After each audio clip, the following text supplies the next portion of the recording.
direto ao ponto. Oferecimento: Plataforma Intacta 2 Extend. O futuro da soja é seu. E a Prosmate, Associação dos Produtores de Sementes de Mato Grosso. Olá, está no ar o programa Direto ao Ponto, gravando aqui dos estúdios de Brasília. Eu tenho o prazer de ter aqui nos nossos estúdios o diretor executivo da Frente Parlamentar do Biocombustível. Biodiesel. Do Biodiesel. É o biocombustível, né, João? João Henrique Rumer, seja bem-vindo, João. É um prazer estar aqui de novo para a gente poder discutir um tema muito importante para a agricultura brasileira. João, vamos falar... Bom, primeiro a gente esclarecer, né? As pessoas falam biocombustível, né? Biocombustível é biodiesel, é etanol, ou seja, todos aqueles produtos, né, que podem servir de combustível que são renováveis. Seria isso, né? Exatamente. Biocombustível hoje ele tem uma gama de produtos. São aqueles que são renováveis, que fazem o ciclo do carbono surgir não utilizando combustível fóssil. Agora me explica um pouquinho o biodiesel em si. O biodiesel ele é feito do quê? Só de óleo vegetal? É, por exemplo, de óleo de soja? É feito quais são as oportunidades que você tem para fazer? Olha só, o biodiesel, tá certo? Hoje ele é feito de gorduras, tá certo? Que pode ser o óleo, pode ser o sebo. Tanto animal quanto vegetal? Tanto animal como vegetal. Hoje, assim, dados mais ou menos, quase 80%, um pouco acima, um pouco menos, por volta de 80% é feito em cima do óleo de soja, 14% em cima do sebo, tá certo? Tanto de aves quanto de suínos, principalmente de bovinos, e outros produtos, tá certo? Então, quer dizer, tem uma gama pode ser de óleo de milho, óleo de amendoim, óleo de algodão. Tudo que tiver gordura vegetal, hoje o biodiesel pode ser feito em relação ao óleo de palma, que também é bastante utilizado. Quer dizer que todo aquele óleo, João, que as pessoas usavam em restaurante ou mesmo em casa, que jogavam na torneira, né, ali no ralo, e que ia para o rio, hoje pode ser, como diz, coletado isso, e realmente deve ter algum sistema de coleta, deve ter algum programa nisso. Tem um percentual, um percentual significativo disso. Olha só, Glauber, eu vou só falar uma coisa para você.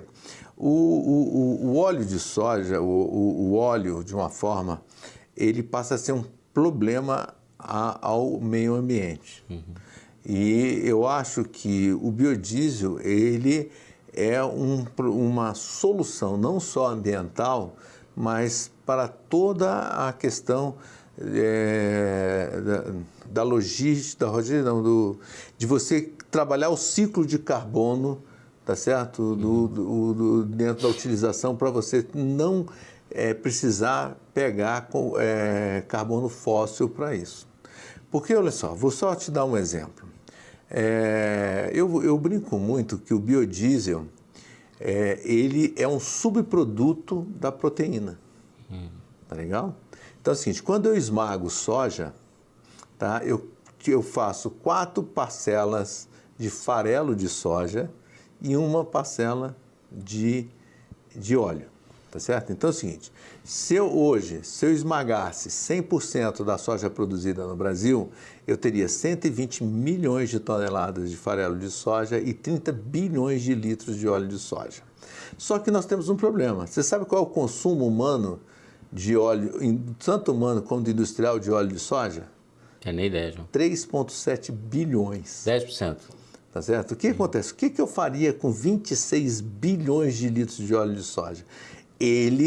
No mercado todo mundo tem óleo de palma que é muito barato, tem todos uns outros. O que eu faço com isso? Eu não tenho o que fazer. Isso tem um custo para a sociedade. Eu vou ter que destruir isso, eu vou ter que queimar isso, eu vou ter que fazer alguma coisa que não seja útil para a sociedade. Tá certo? Então, o que acontece? Não se esmaga mais soja no Brasil hoje porque eu não tenho o que fazer com o óleo de soja. E importo diesel. Tá certo? Então, se eu importo diesel, eu tenho problema de balança de pagamento, eu tenho uma série... Sem falar que é poluente. Sem falar que é poluente. Então, é o seguinte, a política do biodiesel, e que aí ela é um dos elementos do projeto de lei do combustível do futuro, tá certo? Que vem salutar, é exatamente dar uma perspectiva para a gente aumentar a industrialização no Brasil. Por que aumentar a industrialização? Se eu tenho o que fazer com óleo de soja, eu posso aumentar a quantidade de farelo. Se eu aumento a quantidade de farelo, eu posso exportar farelo, que eu já agreguei valor, já montei uma indústria de esmagamento, ou posso vender a carne, a proteína animal. Aí eu já montei abatedor, eu já montei instalações para a produção do frango, do suíno, do boi, do peixe. Quer dizer, eu aumentei a quantidade de atividade econômica, agregando valor e riqueza, industrializei o país e agreguei valor na exportação. Sim, com certeza. Tá certo? Então, o que faça? Esta questão... Sem falar que nessa questão do consumo desse óleo, né, João? A gente sempre lembra que o óleo era o patinho feio da história, como diz você. E ele até puxava o preço da soja para baixo, né? Hoje não, hoje ele estabiliza, ele até contribui para o preço da soja. Não só o preço da soja, mas o que eu estou falando, o mais importante, olha só, é ter o equilíbrio da cadeia produtiva. Sim. Então é o seguinte, ó, ele vai ser importante... É que eu estou dizendo assim, mas no caso para o nosso produtor... legal, mas né? olha só, eu penso no consumidor, tá? Claro. Eu vou baratear a carne. Eu posso até aumentar o preço do diesel, mas eu barateei a carne. Tá legal? Então é o seguinte, olha só, eu aumentei o valor, se eu conseguir baixar e a carne é mais competitiva lá fora, eu estou gerando muito mais emprego, muito mais riqueza, muito mais consumo no Brasil. Eu estou industrializando o Brasil. Eu estou aumentando onde o Brasil é forte competitivamente. Só para você ter uma ideia, Glauber, hoje, a principal produto de exportação brasileiro, onde o Brasil é mais competitivo, chega por volta de 25% das nossas exportações, é proteína. Sim. Seja ela animal ou vegetal. Então, você vê a importância que isso tem para o Brasil, para a entrada de dólar, para a gente exportar. E será que... E essa política do combustível, do combustível renovável, do combustível do futuro, é exatamente isso. E isso vai somando cada vez mais importância para esse processo do que é mais importante para o Brasil. Eu vou fortalecendo essa cadeia. Agora, então, eu queria que você explicasse, João, só para a gente também o contexto, que nossa entrevista aqui é para falar do combustível do futuro, que é essa nova lei. Queria que você explicasse e depois a gente entra... Olha só, o combustível do futuro é exatamente isso. É você fazer a transição energética para o combustível renovável. Então é o seguinte, o combustível ele deu a oportunidade não só de você aumentar o teor de biodiesel, mas também aumentar o teor de etanol na gasolina, dentro desse consumo, como também criou o biometano, tá certo? Essa parte de solar também entrou, João? Não. Aí que não é combustível, né? Não é combustível. Aí o seguinte, aí entrou o SAF e o diesel verde. O SAF é o combustível de aviação, que também é a matéria-prima, pode ser o álcool e o óleo de soja, o diesel verde, a mesma coisa. Então é o seguinte, você está criando uma possibilidade de fortalecer a agricultura sem ser competitiva com o alimento. Porque é o seguinte, olha só, hoje quando eu falo de etanol, tá certo? Na realidade eu não estou só competitivo, eu estou aumentando, porque eu tenho DDG, eu tenho o próprio óleo de milho, que vai poder também tem os coprodutos, né? Os subprodutos. Aí que eu queria até te falar para você, o pessoal não gosta de falar de subproduto, eles gostam de falar de coproduto. Toda vez que eu falo subproduto, eles ficam bravos, né? Tá ligado? Não, eu estou dizendo assim para nomenclatura, porque eles falam assim que não é um sub, né? Sub é degenerativo, é um coproduto. Então, né? é um coproduto. Então é o seguinte, olha só, nós estamos criando cada dia mais força e fortalecendo o setor produtivo brasileiro, não só na produção de alimento, mas complementarmente com a energia. E a gente cada dia vai ser mais eficiente, vai controlar a inflação com esses produtos em termos de abastecimento, necessitar de menos importação, tá certo? O que é interessante, né, João, que a gente tem um programa como esse, não sei se algumas coisas vão mudar, né? Porque se você for pegar os dados das termoelétricas do Brasil, todas elas são a diesel. Né? Que é um absurdo, né? Sendo que a gente tem um ponto de biomassa, o potencial de biomassa no Brasil é uma coisa incrível, o potencial que você falou de etanol, o mesmo potencial do biodiesel. Pô, você pode fazer de biodiesel direto, queimar biodiesel direto, enfim, numa caldeira. Vai ter que ter matéria-prima, tá certo? O grande problema é gerar tecnologia e ter matéria-prima para poder ter quantidade suficiente para poder fazer isso. Então, eu acho que isso é muito importante. O projeto, ele induz a isso, ele coloca metas a serem atingidas, vai trazer segurança jurídica para os investimentos, que vai garantir a estabilidade para isso. Eu lembro que há algum tempo atrás, 2 anos, né, a gente estava discutindo aqui até aquelas mudanças, né, porque o biodiesel tinha um percentual e aí no final não estava diminuindo. E no final montou aquele monte de indústria e realmente o pessoal ficou... E assim, que história é essa? Vai ser 10%, 12%, em vez de ser 12%, ficou no 10%, né? Olha só, Isso acho que nessa lei, ela vai trazer essa segurança de realmente eu investir? Aumentou a segurança, sim, porque, olha só, dá margem, você não pode... Olha só, João, espera um pouquinho. Só um minutinho. Nós vamos para o intervalo e nós já voltamos falando mais sobre combustível do futuro. Você não sai daí.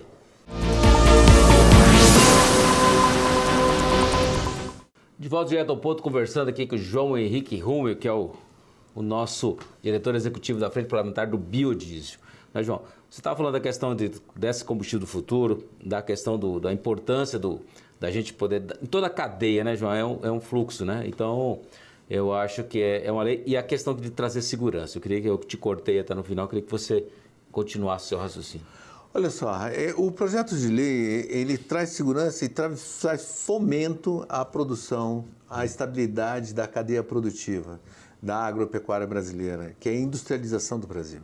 Isso é fundamental. Quando ocorreu isso, como nós tratamos de commodity, teve a variação de preço que gerou inflação e que precisava estabilizar. Isso continua, mas mudou o piso. Antigamente o piso era de 6%, o mínimo, agora ficou 13%, podendo chegar até 25%. Mas dentro dessa margem, em função de se tiver alguma estabilidade de preço das commodities, você pode modificar isso, tá? No caso do biodiesel e no caso do etanol. Então, quer dizer, também pode chegar até 35%, de 27%, subir para 35%. Tá certo? O percentual de etanol... Que parece que é pouco, né, João? Você fala 27%, é muita coisa. É, né? Muita coisa. E criou os índices também para biometano, para SAF, para diesel verde, que o diesel verde é igual ao diesel, tá certo? Ele é totalmente igual. Só que é somente... O que é o diesel verde? O diesel verde é o seguinte, você tem um diesel produzido de matéria-prima vegetal igual ao diesel normal. Você não sabe nem diferenciar o que é um do outro, mas ele é feito só de matéria-prima vegetal. Por exemplo, pode ser feito de floresta? Não, pode ser feito de óleo. De óleo. De óleo, tá certo? Agora, por exemplo, no caso eu sempre ouço a falar de querosene, né? Querosene, por exemplo, o etanol pode ser feito querosene do etanol? Não, como é que é esse processo? Você já ouviu falar disso? É a questão do SAF, é o querosene de aviação, chama SAF. Você pode fazer tanto de óleo de soja quanto de álcool. Pô, interessante isso. E aí você faz esse combustível que é o querosene de aviação, que também hoje já existe regras no mundo que vai ter que utilizar isso e eles estão colocando um teto de até 3% que o Brasil vai ter que atingir no médio prazo. Essa é a lei que está sendo colocada. Agora, o que é interessante, João, é que as pessoas, muitas vezes, quando você fala assim, biodiesel, o que biodiesel tem a ver com floresta, né? Plantada, vou falar aqui de floresta plantada, não de floresta de desmatamento. Primeiro porque o pessoal que está na indústria hoje, tanto de etanol quanto de coisas, não compra lenha ou biomassa de desmatamento, né? Principalmente desmatamento ilegal, nem sonhando, né? Isso foi uma coisa que está melhorando muito no Brasil. Mas, por exemplo, o pessoal que faz biodiesel, ele precisa comprar, recebe lá muitas vezes uma fábrica de biodiesel, uma fábrica média, recebe por dia 2 carretas, por exemplo, de lenha. Porque precisa da caldeira para poder produzir tudo isso. Isso é muito interessante, né? Porque então você gera, além de tudo, você incentiva também o plantio de novas florestas. Porque aqui, a diferença do Brasil, quando você vai industrializar, fazer biodiesel, por exemplo, nos Estados Unidos, é feito através de gás natural, que é poluente também. Aí você faz um produto, ambientalmente correto, através da produção, do uso de algo que não é. E aqui no Brasil não. Essa cadeia toda ela é limpa, isso que é muito interessante. Eu acho que isso é muito importante, né? Porque você vai ter economia circular, certo? Você vai fazer o ciclo do carbono realmente ser utilizado, você vai fazer ele circular, quer dizer, você vai produzir oxigênio, você vai ter o CO2 necessário para as plantas. A gente não pode esquecer que o principal alimento da planta é o gás carbônico. Se ela não tiver gás carbônico, ela não tem ela não tem carbono para poder crescer. Ela utiliza a fonte de carbono para ela crescer, para ela ser produtiva, está na fotossíntese, que é a retirada do CO2 da atmosfera. Então, quer dizer, esse ciclo, você fazer ele circular de forma eficiente, ele é muito bom e cada dia mais essa economia circular, tá certo? Ela vai ter que ser cada vez mais forte. E esta é uma política que pode fazer. Agora, olha só, nós temos que olhar que o Brasil é eficiente. O Brasil é o único país, é a única região que tem 2 safras, que pode utilizar esse material. Então, eu posso produzir soja, milho, os dois podem transformar em energia, eles podem aumentar esse ciclo, eu posso evitar, cada dia, tirar a necessidade de combustível fóssil, quer dizer, nós temos um puta de um potencial para fazer isso. Agora, eu acho que esse tipo de política pública, como o combustível do futuro, ele é muito importante. Traz segurança, traz investimento, traz riqueza, traz o fortalecimento da reindustrialização. Tributação tem algum incentivo de tributação? Olha só, tem, mas eu acho que isso não é o importante, porque a partir do momento que eu aumento a atividade econômica, eu aumento a arrecadação. Tá certo? O que eu acho nesse momento é que o mais importante é garantir a atividade, é garantir o fortalecimento da reindustrialização da agricultura brasileira. O combustível do futuro não está pensando somente em produzir um combustível mais limpo, está pensando em fortalecer o emprego no Brasil, a industrialização, o fortalecimento da cadeia agropecuária brasileira, pensando na transição energética e no fortalecimento onde a gente é mais competitivo. Isso pode gerar alguma coisa de tipo como crédito de carbono, João? O que vocês Claro, olha só, isso é carbono zero, quer dizer, não é carbono zero porque eu acabo utilizando outras fontes, mas pode cada dia ser mais zero, olha só. O Grupo MAGGI hoje tem uma propriedade que não usa mais diesel, é só biodiesel. Então, isso que eu gostaria de perguntar para você, mas daí no caso do trator, está liberado para isso? Olha só, eu preciso de uma autorização da ANP para você usar o B100. Tá certo? Mas hoje nós temos várias empresas já utilizando B100 nos caminhões, nos tratores, nas máquinas, e eu acho que cada dia isso vai ser mais atraente. Porque é o seguinte, eu no começo, quando começou essa história lá atrás, né, eu, para variar, fui correr, montei até uma indústria, né? Aí não deu certo e tal, porque não era coisa pequena, eu sempre brincava que era fábrica de sabão, aí não adiantava. Troço pequeno demais, não funciona em lugar nenhum. Não é aqui que não vai precisar. Micro usinas, isso aí é muito bonito no papel, na teoria, mas eu lembro que eu montei. Mas você acredita que eu cheguei a pegar óleo, aí colocar no tanque da caminhonete para experimentar, tão empolgado que eu estava no negócio. Mas naquela época falava muito disso, né? Depois parou.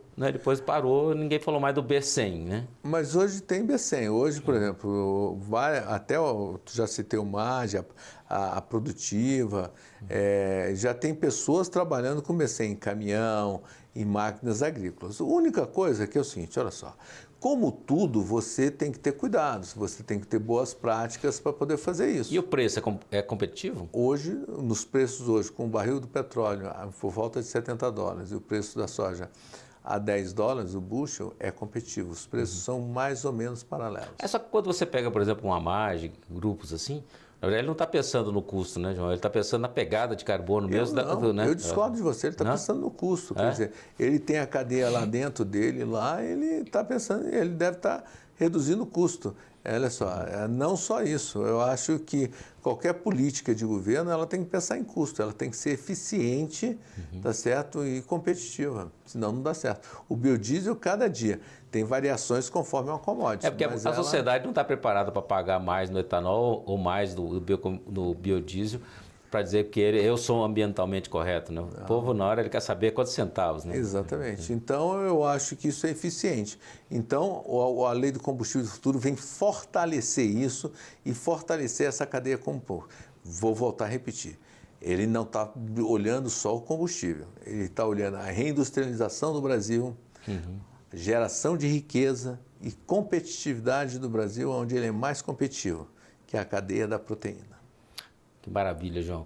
Então, isso é uma boa notícia, quer dizer que o Brasil tem de tudo para cada vez mais expandir, né, e crescer nessas questões de sustentabilidade, né, João? Olha só, eu acho que o Brasil cada vez mais, tá certo, vem se fortalecendo e sendo competitivo na produtividade, na eficiência do pacote tecnológico da agricultura. Eu costumo falar que o Brasil é o único lugar no mundo onde eu tenho 2 safras. O produtor no hemisfério norte, ele tem que escolher, ou eu planto soja ou eu planto milho. O produtor brasileiro fala assim, eu planto soja e milho. E produzo proteína animal, porque eu tenho o farelo e tenho o milho. E agora eu ainda produzo combustível para poder abastecer a propriedade. Olha só que grandeza dentro de uma propriedade e competitiva, cada dia mais produtivo, cada dia mais eficiente, com custos lá embaixo. Hoje, eu vou fazer uma frase de efeito aqui, provocativa, para encerrar, vou falar o seguinte: todo mundo está preocupado com a inflação. Vamos investir na agropecuária brasileira como uma economia circular da agricultura, para que a gente possa baixar a inflação no mundo. Acho que o Brasil vai ter a grande responsabilidade de fazer isso. João, obrigado pela sua participação mais uma vez aqui no Direto ao Ponto. Muito obrigado por estar aqui de novo conversando com você. Tá aí, uma entrevista super especial para você. Obrigado pela companhia. Até o próximo programa.